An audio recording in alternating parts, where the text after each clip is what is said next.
অনুগ্রহ করে শুনবেন, রাউরকেল্লা থেকে হাওড়া যাওয়ার জন্যে ট্রেন নম্বর 20872 বন্দে ভারত এক্সপ্রেস।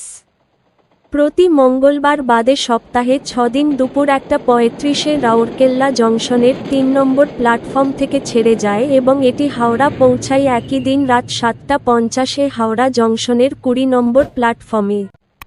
ট্রেনটির মোট যাত্রাপথ 412 কিলোমিটার, যা অতিক্রম করতে সময় লাগে 6 ঘন্টা 15 মিনিট। এই ট্রেনের গড় গতিবেগ 66 কিলোমিটার প্রতি ঘন্টা এবং সর্বোচ্চ গতিবেগ 130 কিলোমিটার প্রতি ঘন্টা। এই ট্রেনটি যাত্রাপথে মোট 3টি স্টেশনে দাঁড়ায়। এই ট্রেনের চেয়ার কার ভাড়া 1250 টাকা, এক্সিকিউটিভ চেয়ার কার ভাড়া 2245 টাকা।